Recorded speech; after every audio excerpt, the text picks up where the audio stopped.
Olá pessoal, tudo bem com vocês? Vamos aí para mais uma aula e hoje nós vamos falar sobre leitura e interpretação de textos. Então, bora lá. Primeiro, sobre leitura. Ler não significa apenas interpretar símbolos e sinais, mas também entender o universo em que estamos inseridos, né? Quem não lê bem um livro, não lê bem o mundo. Né? Tudo aquilo que nós partilhamos socialmente, culturalmente, vem a partir de uma leitura. Seja ela então pelas letras, seja ela pelos símbolos ou signos que representam alguma ideia, um pensamento, alguma coisa, como nós já vimos aí em algumas aulas anteriores. Então, ler, nós temos que compreender que é um ato cultural. E por que é um ato cultural? Porque nós estamos permeados pela leitura a todo momento, a todo instante. Né? Nós nascemos já permeados pela leitura. E quando eu falo isso, o que eu quero dizer? A gente chega lá no hospital, você acabou de nascer, vai receber lá um braceletezinho já com signos, com símbolos ali que representam o seu nome, que representam quem é sua mãe, que representam o quarto onde você está. Nós andamos pela rua, nós somos cercados por signos, né, gráficos, placas, panfletos, flyers, letreiros, outdoors, né, em todos os lugares que nós vamos, nós estamos permeados pela leitura. Então a leitura ela faz parte do nosso contexto cultural. Para além disso, as práticas mais centralizadas de leitura que nós temos na escola, então a leitura de um livro, no momento que o professor lê alguma coisa, os livros didáticos e paradidáticos, literatura e por aí vai. Se eu vou ao mercado, eu tenho a folhinha, que também faz parte, a folhinha não, desculpa, né? O jornalzinho do mercado, que faz parte ali de um contexto também de leitura, ou que a gente chama de letramento. Tá? E ler sempre, ela pode estar envolvida por várias questões. Né? Então ela pode ser para busca de uma informação. Então, eu quero saber quanto custa o Danone. Então eu vou lá olhar no jornalzinho do mercado X. Então eu estou buscando uma informação. Pode ser para um entretenimento. Então, eu vou ler para realizar alguma atividade. Então, as regras de um jogo, então as cartas de um jogo. Ou eu posso ler por puro prazer, né? Então, relacionado aí, por exemplo, à literatura, que você lê para um deleite próprio, né? Para uma fruição estética que você deseja ter, porque te faz bem. O que é muito válido, né? E já vai aqui o meu incentivo aí para vocês, né? Para quem não lê, comecem a ler. Então, a maneira como eu leio e, principalmente nesse caso, estudo, né, um texto, determina o grau de apropriação e compreensão do que foi lido. E o que isso quer dizer? A forma, a metodologia que eu utilizo para eu fazer a leitura, isso vai demonstrar ou vai influenciar na minha compreensão. Se eu fizer uma leitura mecânica ou automática, né, então eu começo a ler e vou embora. Né, vou seguindo ali, leio tudo. Mas eu chego lá no final, eu não compreendi nada, eu não me lembro mais daquilo que estava lá no primeiro parágrafo, essa leitura ela não foi eficiente. Então essa leitura, ela não trouxe ali para mim contribuições. Ou seja, às vezes eu vou ter que ler e reler diversas vezes para poder compreender. Isso seria uma leitura mecânica, automática. Uma leitura reflexiva é aquela leitura no qual eu leio um parágrafo, paro, penso sobre o que está escrito e faço ali algumas inferências, algumas perguntas, algumas relações com conhecimentos que eu já tinha, né? Ou paro justamente para conferir. Então tem uma palavra que eu não, uma palavra, uma expressão que eu não conheço. Então eu vou procurar o que significa, depois eu volto para a leitura. E nós temos a leitura crítica, que é aquela leitura que a gente faz, né, literalmente não só fazendo inferências, né, mas fazendo quase uma inquisição ali com o autor. A gente vai lendo questionando, mas por que ele está falando isso? Por que ele utiliza tal argumento e não outro argumento? Então, é quando nós olhamos e podemos dialogar de uma forma mais intensa, porque nós temos um conteúdo que pode ali discutir, dialogar, né, o que a gente vai chamar de dialética, né, com o nosso autor, com o livro que está sendo lido, com o texto que está sendo ali consumido naquele momento da leitura. E interpretar, né? Interpretar é algo que nós fazemos também desde a tenridade, né? Nós podemos compreender o processo da leitura desde quando a gente é bebezinho. E a habilidade de interpretação, então, se manifesta no bom desempenho da vida, pessoal, profissional e social. E por que pessoal, profissional e social? Porque nesses três âmbitos, né, a leitura e a interpretação, ela está presente. Essa imagem do bebê com o livro aí não é algo aleatório, né? Ele não está ali de uma forma arbitrária, mas justamente para nós compreendermos. O bebê, ele compreende os signos que estão ali?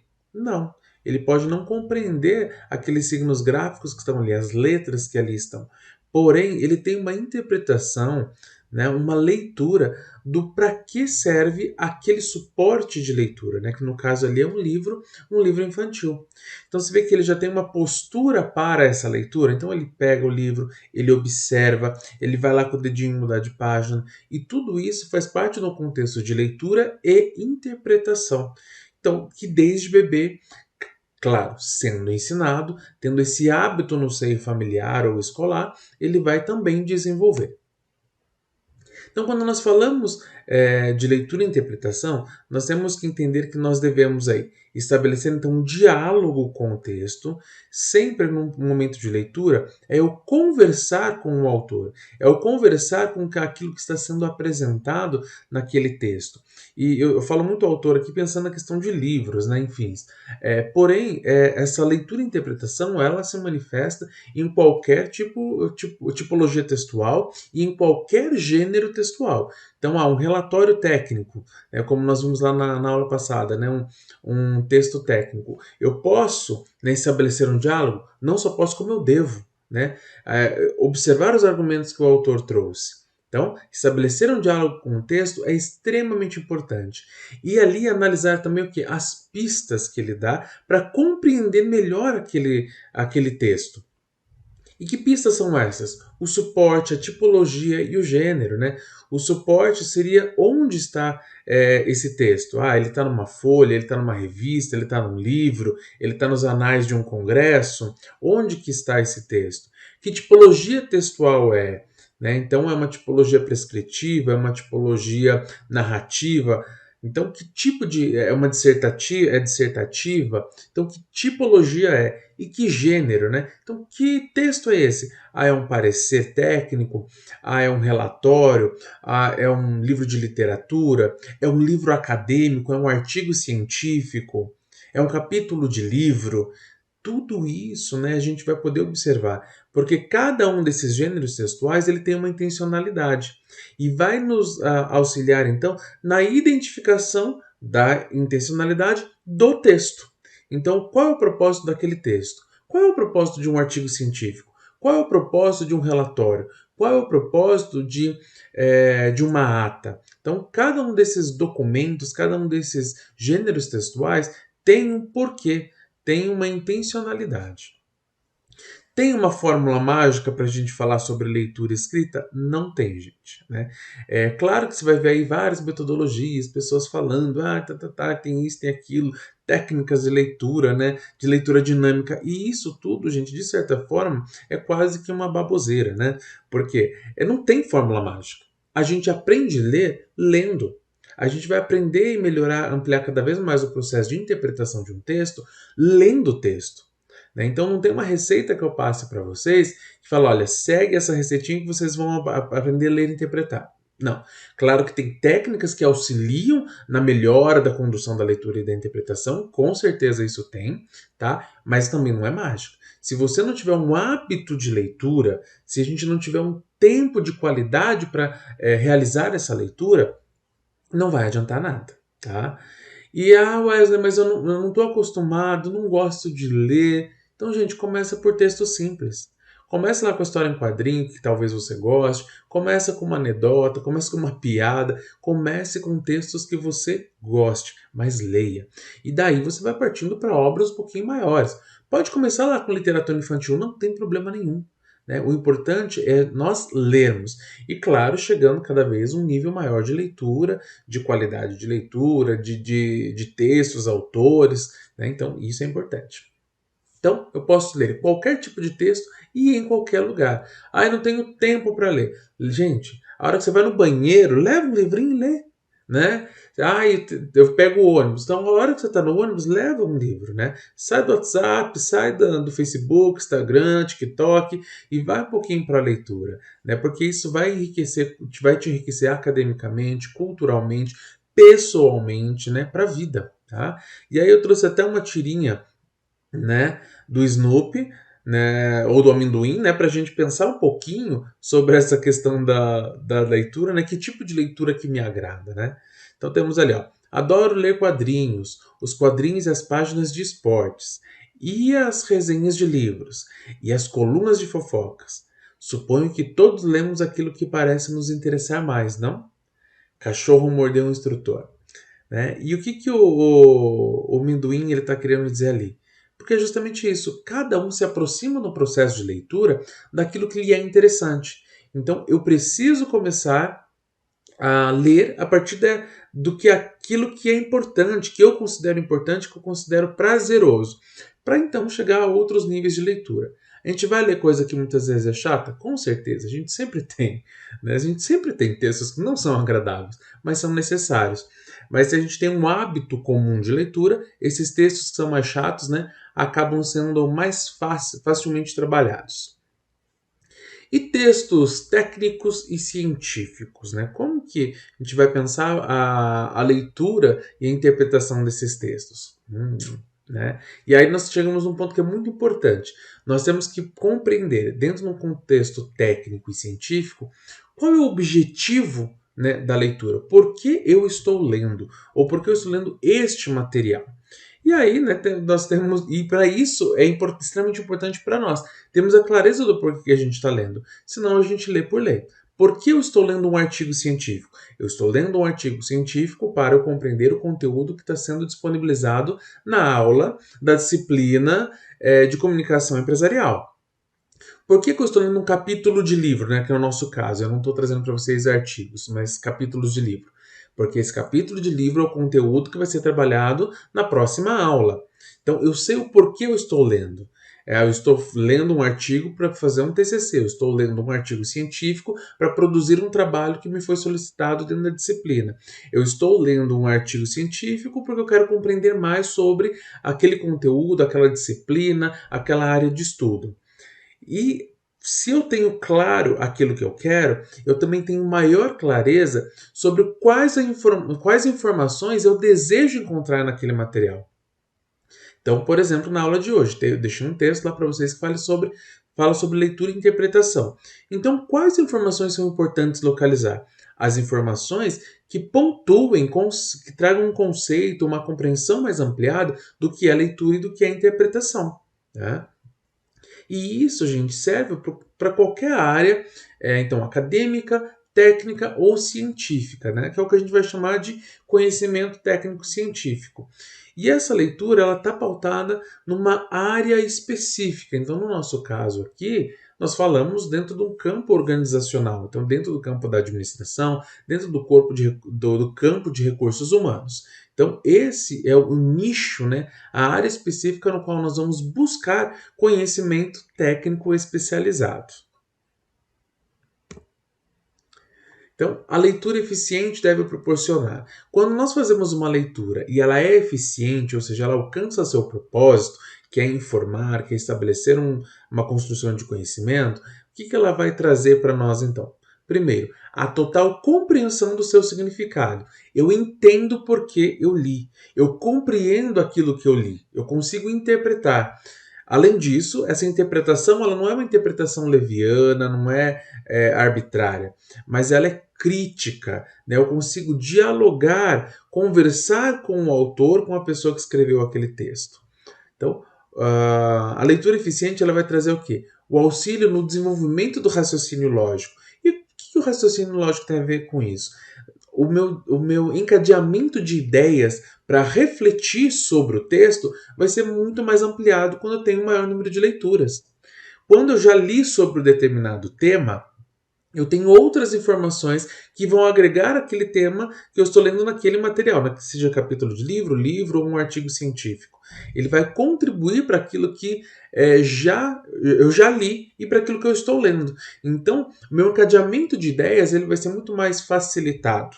E isso é raciocínio lógico, é o poder relacionar, comparar, né, inferir, está dentro do campo do raciocínio lógico matemático. Tá? E também uma leitura eficiente vai fornecer o que para a gente? Ferramentas para o trabalho intelectual. Então, se você tem que desenvolver um trabalho acadêmico, que foi solicitado a um professor, se você tem um nível de leitura mais ampliado, você vai ter mais facilidade para realizar aquele trabalho. Se você não lê os textos das aulas, não procura nenhum texto por fora, não faz nenhuma leitura da sua área técnico-científica, você não vai ter conteúdos para escrever, conteúdos para construir um seminário, conteúdos para construir ali um processo de comunicação oral ou escrita, seja ela de qual maneira for. Né? Eu só consigo desenvolver intelectualmente um determinado conteúdo se eu consumir aquele conteúdo. Eu só vou conseguir falar sobre a construção de motores de aeromodelos se eu li, se eu estudei, se eu busquei informações sobre isso. Se não, esquece. Né? Para mim, não pergunte nada sobre isso, porque eu não sou especialista dessa área. Mas, se você me perguntar questões sobre a comunicação, questões sobre relações interpessoais, e isso, é o meu nicho de atuação. Então, eu tenho um conhecimento acadêmico, intelectual, que eu possa contribuir com o outro em relação a isso. Mas por quê? Porque eu leio sobre isso, porque eu estudo isso, porque eu já estudei sobre isso. Tá? Seguindo. Então, para uma leitura eficiente, nós temos algumas etapas a serem desenvolvidas. Como eu falei para vocês, né, não existe uma receita, mas tem algumas ferramentas que auxiliam nesse processo. Então, para uma leitura eficiente, eu preciso pensar em 3 pontos distintos. Primeiro, realizar uma boa análise textual. Em segundo ponto, fazer uma boa análise temática. E no terceiro ponto, uma análise interpretativa. Se eu seguir esses 3 passos, eu consigo fazer uma leitura e ter um bom nível de interpretação, compreensão daquilo que foi lido. E a gente vai discutir agora um pouquinho cada uma dessas etapas, tá? Dentro da análise textual, o que nós fazemos na análise textual? Nós vamos ter uma visão geral, né, do texto, desse conjunto. Então, o que compõe esse nosso texto que vai ser lido? Então, a primeira coisa que a gente vai fazer é identificar qual é o tipo textual.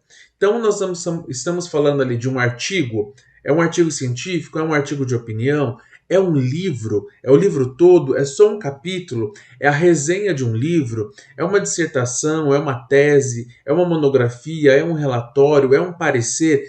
Que tipo de texto é esse? Que gênero textual é? E ali nós conseguimos obter as primeiras informações em relação àquele texto que vai ser lido. Então, quando possível, ir ao suporte textual original.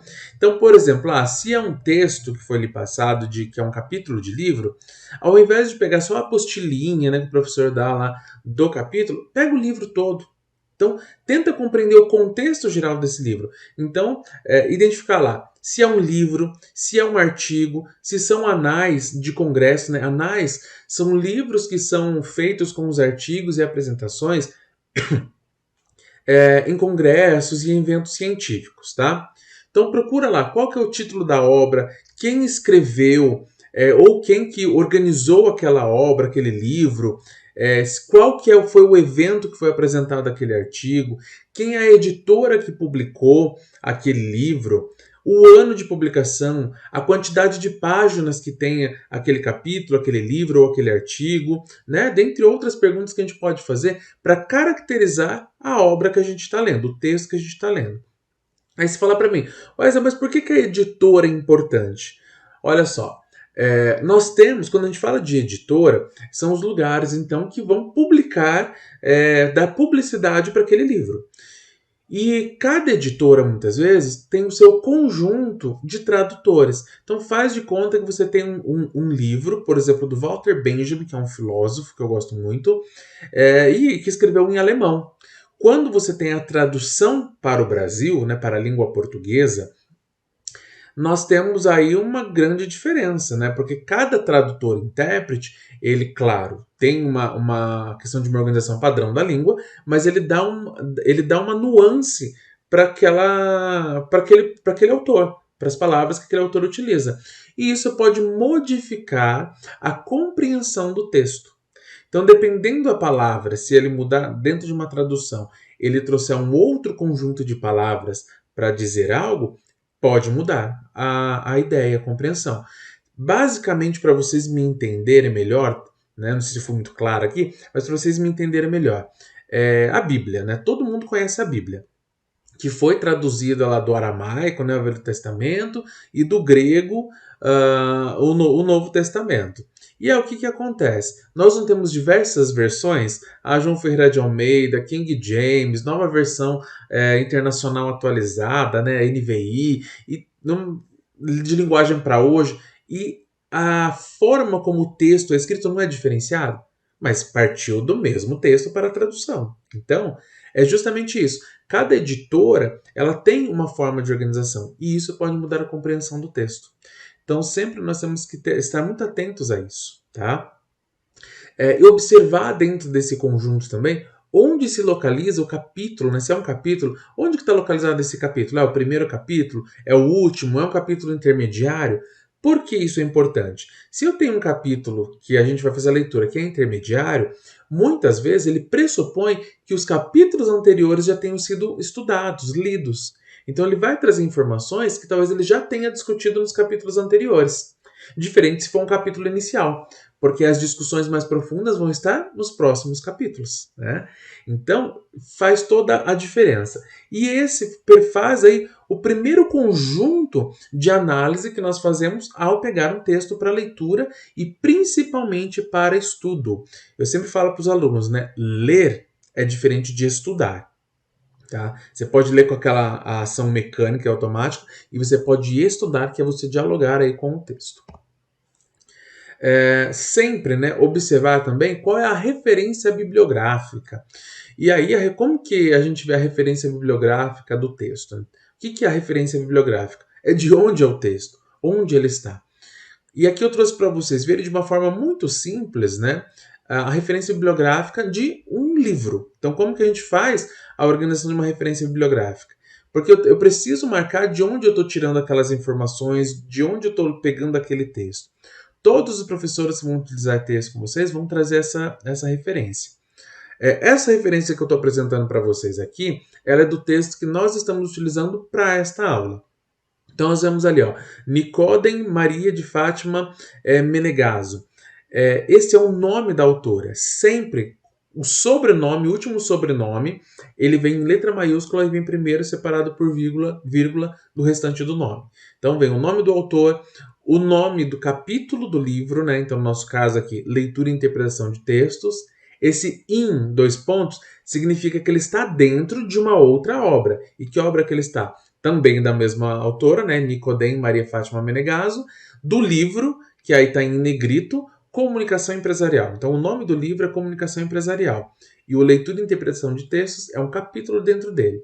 Curitiba, que é o local, a editora, que é o TFPR, o ano de publicação, que foi 2013, e o número de página, que é da página 49 à página 58. E aí você pergunta, e esse Ateleia? O que tem a ver esse Ateleia? O Ateleia é um dispositivo mnemônico que eu utilizo, eu sempre ensino para os meus alunos, para eles lembrarem de qual é a ordem das informações que aparecem na referência bibliográfica, que é o autor, título, edição, local, editora e ano de publicação. Tá? Então esse é Ateleia. Cada letrinha simboliza uma dessas coisas. E é para vocês conhecerem. Vocês vão ver isso depois em metodologia científica, mas já dá para dar uma geral aqui. Outras coisas práticas que nós podemos fazer também, pensando em algo aí mais palpável agora, primeiro, depois que a gente pegou todas essas informações, é a gente observar o quê? O número de páginas. Então, por quê? Se eu tenho um texto de 10 páginas, eu leio ele em quanto tempo? Eu levo meia hora para ler um texto de 10 páginas? Então, eu consigo calcular o número de páginas e o tempo que eu vou levar para realizar aquela leitura. Tá? Então, eu vou pegar um texto de 30 páginas, que é para a aula de hoje, e eu não vou pegar antes de começar, meia hora antes de começar a aula. Então, eu vou ter que ter um tempo muito maior. Então, eu vou ter que me programar, me organizar para fazer aquela leitura. Eu tenho que ter em mente também o ambiente no qual eu vou realizar a leitura. Se eu, de preferência, gente, ambiente bem iluminado, claro, ambiente então, que tem uma claridade, ambientes que são ficam longe de ruídos, de barulho. Eu sei que em casa é difícil, né, a gente ter isso, mas sempre procurar momentos, horários que não tem muito barulho e ambientes que sejam mais tranquilos, porque assim a gente consegue focar a atenção de uma forma mais acentuada. E aí a gente vai ter um ganho maior e uma interpretação melhor. E sempre, quando eu for realizar a leitura e estudo, ter ali alguns materiais de recurso. Lápis, borracha, marcador, post-it, caderno. E por que tudo isso? Lápis e borracha para você fazer anotações. Escreve na beirada do livro, puxa a flechinha lá com palavras que você não conhece, com conceitos que você aprendeu naquele momento, com ideias que você teve a partir daquilo que você está lendo. Marcadores, né? Quando eu falo de marcadores, eu tenho os post-it, né? Adoro os post-it. Justamente porque eu faço anotações nele, colo, rasgo e coloco ali para separar a página que eu acho que tem alguma coisa interessante. E um caderninho que é onde você vai fazendo o resumo, né? Os fichamentos de trechos que você acha que é importante, que vai contribuir aí para aquilo que você está fazendo. Seja um trabalho acadêmico, seja análise de um documento, né, do campo organizacional aí da sua área de atuação profissional. Outras estratégias que a gente tem, né? Então, leia com uma cadência confortável. Eu não posso ler correndo e também não posso ler muito devagar, porque senão até chegar lá no final já dormi. Então, mantenha um ritmo de leitura que para você é confortável, que para você faz sentido. E não se esqueça, gente, quantidade é diferente de qualidade. Você pode falar para mim que leu 300 páginas no dia, mas qual foi a qualidade da leitura que você leu? Você leu de uma forma mecânica e automática ou de uma forma reflexiva e crítica? A leitura ela tem que ser reflexiva e crítica, tá? Então não tem problema nenhum você reler várias vezes o mesmo parágrafo para ter uma compreensão. Você leu o primeiro parágrafo, não compreendeu, lê novamente. E lê de novo e lê 50 vezes se for necessário, até que você compreenda aquilo que está escrito. Né? Se eu não me engano, acho que o professor Clóvis de Barros Filho, depois se eu achar, eu vou até deixar um vídeo para vocês. Ele fala sobre isso, né? A gente só tem que ler, a gente só tem que entender aquilo que foi escrito. O cara pensou sobre aquilo. Aí ele até dá o exemplo, se eu não me engano, do Pitágoras, né? O cara pensou na fórmula do Teorema de Pitágoras. A gente só tem que aprender a aplicar. A gente só tem que entender como aplicá-la. Então, somos capazes de compreender, tá? Então, lê quantas vezes for necessário. Grifa, sublinha, pinta, circula, faz xizinho. Gente, como vocês acharem melhor. Mas é muito importante que você faça isso com texto, com conceitos que são apresentados, ideias centrais, palavras que você desconhece para você buscar no dicionário. Então, tudo aquilo que foi importante para sua compreensão, faz lá no seu texto. Não tenha dó do livro. Né? O livro é um suporte que nós temos para o nosso estudo, para nos trazer conhecimento. Então, gente, faz anotações. Claro que se for livro da biblioteca, não faça isso. Faça no caderninho aí do lado, tá? Então, faça suas anotações aí, ou na lateral do livro, ou no caderno. Meus livros são todos riscados, gente, porque para mim não tem como fazer leitura sem fazer os meus rabiscos ali, os meus desenhos. Então, tô lendo, achei uma palavra lá que eu não compreendo, não sei o que é. Não passe batido, gente. Não tenta só entender no contexto. Claro que no contexto às vezes você compreende. Mas se você não conhece a palavra, vai no dicionário. Não precisa ter vergonha, não precisa ter medo. Ninguém é do dicionário ambulante, como o professor Pasquale, que tem que saber tudo. Tá? Vai lá, procura no dicionário. Anota qual que é o conceito, o que ela significa. E você está incorporando, quando você faz isso, está incorporando novas palavras aí para o seu vocabulário, enriquecendo o seu vocabulário. Tá? Então, busque informações complementares. Você leu o texto, aí ele está trazendo ali ideias, ele citou algum autor, citou algum trabalho específico, vai procurar. Né? Procura quem que ele está falando. Procura quem que são esses sujeitos, procura a ideia, a teoria que ele está aplicando. E isso vai enriquecer a sua leitura e trazer uma maior compreensão. Tá? Ler é um verbo de ação, logo exige atitude. Como eu falei, ler não é algo que você faz Eu ia falar sentado, né? Você faz sentado sim, né? Você não faz parado, né? Parado no sentido de estagnado. Ler é uma ação, então ler é uma atitude. Ler é algo que você vai ter que fazer, você vai ter que se mobilizar para, né? Se você não faz isso, gente, não, o conhecimento não vem por osmose. Né? Se você não lembra o que é osmose, vamos voltar lá para as aulas de biologia, vamos procurar já no dicionário. Né? O conhecimento não vem por osmose. O conhecimento ele é construído. E quando a gente fala de leitura e interpretação, essa interpretação é conhecimento, é construção de conhecimento. E ela acontece de dentro para fora. Tá? E só no momento que eu vou buscar esse processo aí de construção. Então, quando for buscar informações complementares, então eu vou buscar outras obras, autores, eventos, né, que foram citados. Então, por exemplo, falou sobre a Segunda Guerra Mundial. Ah, eu não lembro nada da Segunda Guerra Mundial. Vai dar uma lida lá para retomar algumas informações sobre a Segunda Guerra Mundial para compreender. Né? Principalmente para vocês aí, quando vocês vão ver a história da administração, vocês vão ver que várias questões sociais, elas vão estar implicadas aí no surgimento da administração como ciência e principalmente nas metodologias que foram criadas. Tá aí Henry Ford, né, que não deixa a gente mentir nesse ponto, né? E por aí vai, minha gente. Seguindo. Segundo passo aí da nossa escadinha lá, análise temática. E o que é análise temática? É levantar a compreensão do texto após a leitura. Então, já fiz a leitura do meu texto. Agora eu vou né, fazer um levantamento do que eu compreendi da minha leitura. Será que se eu ler só uma vez vai resolver? Talvez não, né? A gente vai ter que ler algumas vezes para a gente trazer uma maior compreensão. Mas vamos lá. Então, quando eu falo dessa análise temática, é uma análise que vai recuperar os dados daquilo que foi lido. Então, para eu realmente analisar a minha interpretação. Então, o tema do texto. Aqui tem 3 perguntinhas que eu preciso saber responder quando eu finalizo uma leitura. Então, qual que é o tema do texto? O que é o tema do texto? Sobre o que o texto trata. Então, o que o autor está falando ali? Sobre o que ele está falando? Ele está falando sobre uma ferramenta da qualidade? Ele está falando sobre uma análise financeira de uma empresa? Ele está falando sobre a questão de liderança? Ele está falando sobre a questão dos recursos humanos aplicada ao departamento pessoal? Então, sobre o que ele está falando? Qual que é o tema central daquele texto? E isso pode ser para um artigo, para um livro, para um capítulo, pode ser para um relatório, pode ser para um parecer técnico, tá? Qual que é o problema que o autor propõe nesse texto? Então, o que é esse problema? É a tese que o texto apresenta. Então, o que ele está levantando como tese?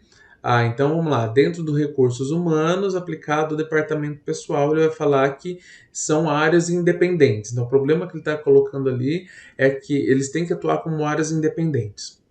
Qual que é o ponto de vista do autor? Quais são os argumentos, né, que ele vai utilizar para defender aquela ideia? E aí a gente já está pulando, né, para o terceiro ponto, que é a ideia central e secundária do texto. Então, quais são os argumentos que o autor ele vai utilizar para defender aquela ideia que foi apresentada, a tese que ele está levantando, o problema que ele apresentou. Então, ele vai apresentar um problema e vai apresentar possíveis soluções ou análise dele. Então, que argumentos que ele utiliza? E aí você vai começar a discutir, né? São válidos esses esses argumentos? Tanto que daí a gente já está indo para o terceiro nível, né? Que é a análise interpretativa. Tá? Mas aqui, a grosso modo, é nós compreendermos então o conteúdo desse texto. Só que tem alguns passos que a gente pode fazer para nos apoiar e ajudar nessa análise. Primeiro, depois que você terminar de fazer a leitura, você fazer o quê? Um resumo daquela leitura. Então, se é um texto, se é um artigo científico, faz um resumo do artigo científico.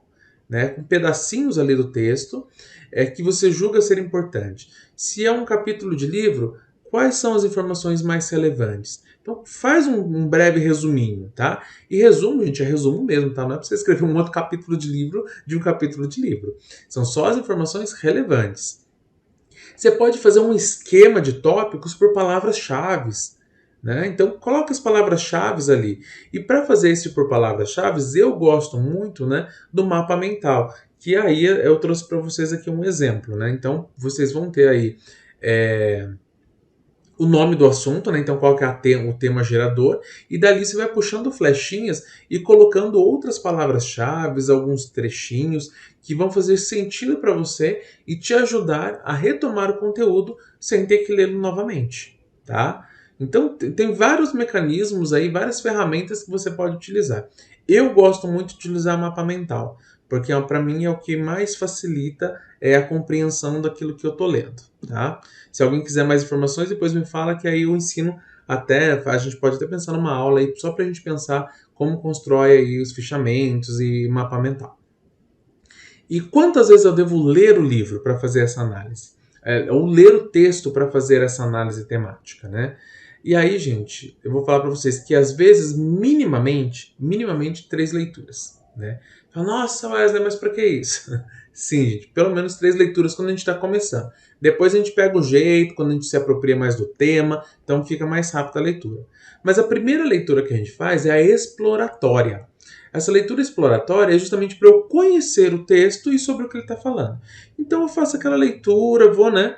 Opa, do começo ao fim, não vou buscar palavras-chave, não vou buscar palavras no dicionário, não, só faço a leitura mesmo corrida.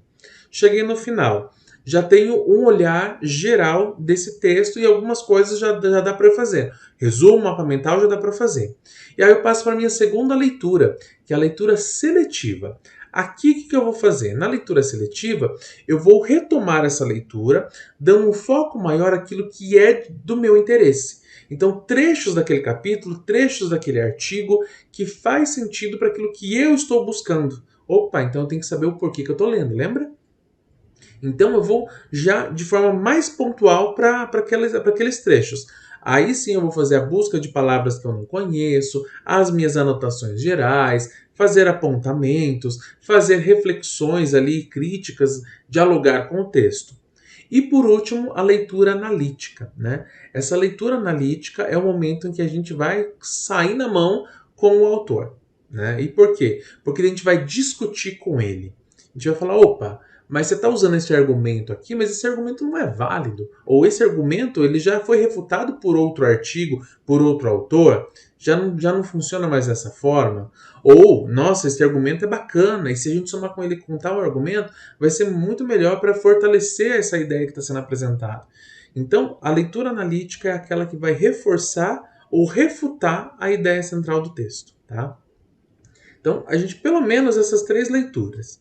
Porém, como eu falei para vocês, nós temos que ler quantas vezes forem necessárias para compreensão total. Tá? Pode ser que uma leitura se dê conta, o que eu acho difícil, né? Mas geralmente a gente faz 2 leituras aí, pelo menos. A gente já junta a leitura seletiva junto com a leitura analítica. Mas sempre, gente, leia quantas vezes for necessário, tá? E aí chegamos na análise interpretativa.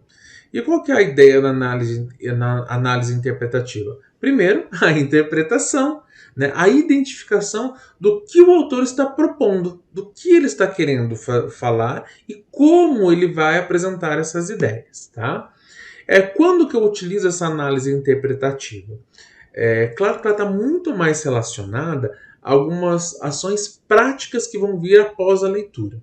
Então, por exemplo, eu vou realizar um TCC, vou escrever um TCC, então eu preciso ter um nível de interpretação maior. Monografia, artigo, dissertação, tese, enfim. Trabalhos acadêmicos, pesquisas que vocês vão realizar. Vocês precisam ter um domínio sobre o conteúdo. Opa, análise interpretativa, então. Palestras, seminários, colóquios, comunicações. Vocês vão falar sobre determinado assunto para um grupo, para alguém. Né? Você está lá na sua empresa, o pessoal de recursos humanos está lá na empresa e vai dar uma formação para os funcionários, para os colaboradores. Eu preciso entender sobre aquilo que eu estou falando. Então eu tenho que ter estudo, eu tenho que ter um nível de interpretação muito ampliado para eu ler sobre e compreender e para que eu possa passar. Tá? E também quando eu vou fazer leitura de relatório técnico, de parecer. Justamente por quê? Porque esses documentos eles estão recheados ali de informações extremamente importantes, que nós temos que aprender a ver o que é relevante.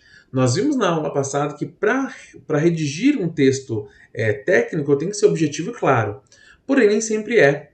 Ou, muitas vezes, tem mais informações que não competem à minha função específica. Então, eu só vou retirar do texto as informações que dizem respeito à minha área de atuação, né? Então, eu preciso ter uma leitura eficiente. Logo, eu preciso fazer uma boa análise interpretativa. Então, quando eu faço essa análise interpretativa, eu tenho que trazer alguns pontos ali para essa reflexão. Primeiro, a contextualização do texto. Então, eu tenho que entender esse texto dentro da obra da onde ele foi tirado. Eu tenho que compreender esse texto na perspectiva do autor que escreveu. Então, quem foi que escreveu? Por que ele escreve sobre esse tema? Por que ele escreve sobre isso? Por que ele escreve sobre essa temática? Ou, o que mais eu tenho sobre essa temática? Então, vamos lá, sistema Kanban, né, que a gente utiliza aí como ferramenta da qualidade. Então, dentro da temática ferramentas da qualidade, nós temos o Kanban. Mas é só o Kanban? Não, nós temos também o ciclo PDCA, nós temos o ciclo PDCA, nós temos aí o 5S, nós temos o sistema JIT. Então, nós temos uma série de formas de organização dentro dessa temática, dos sistemas de qualidade. Então, eu posso relacionar com outras coisas? Posso. Vou contextualizar dentro de algo maior. Apresentar os pressupostos teóricos, né? De onde se fala. Então, esse texto está pautado de onde? Então, por exemplo, esse parecer. Quem fez esse parecer? Então, eu estou com problemas na área de informática da minha organização, da minha empresa.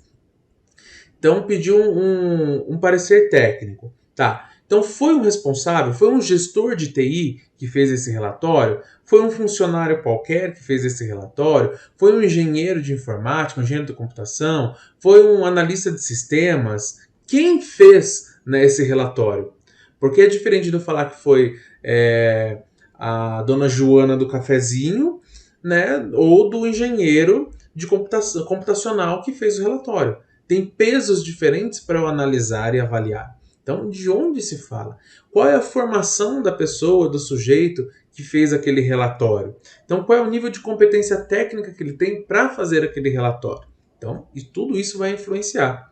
É a mesma coisa de eu pegar um artigo que foi escrito por uma criança, um adolescente no ensino médio, e pegar um artigo que foi escrito por alguém do ensino superior.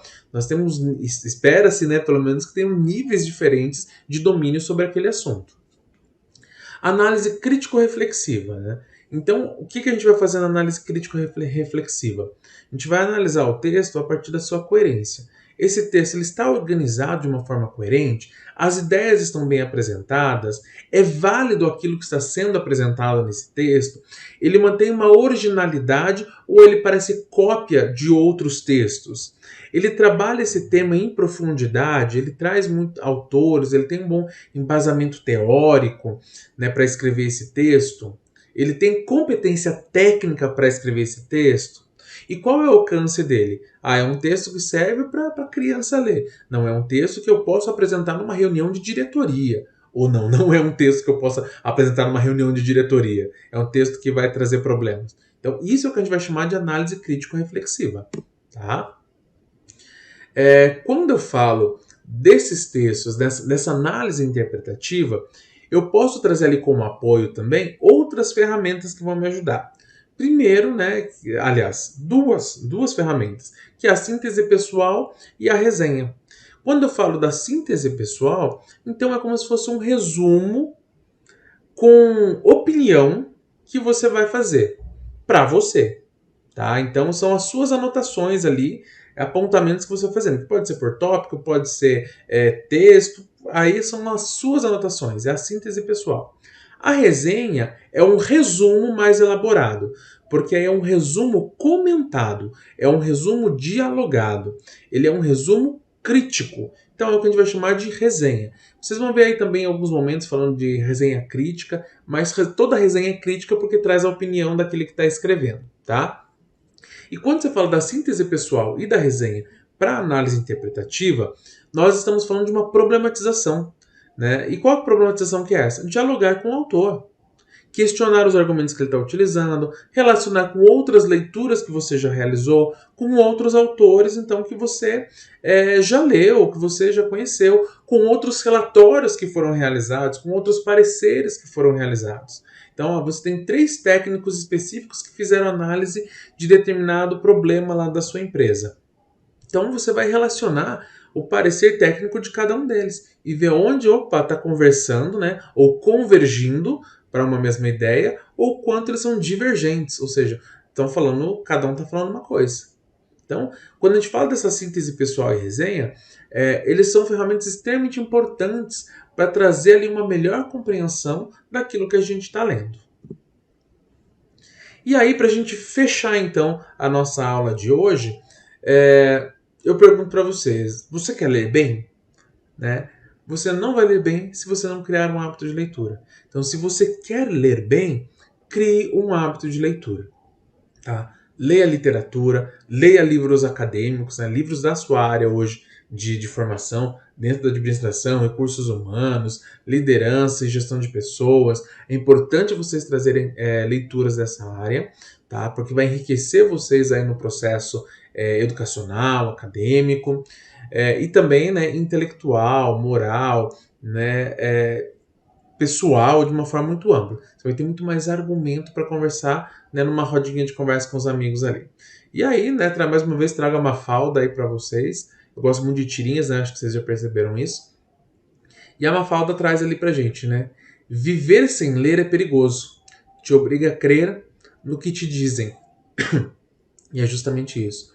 Quando a gente não lê, alguém está lendo.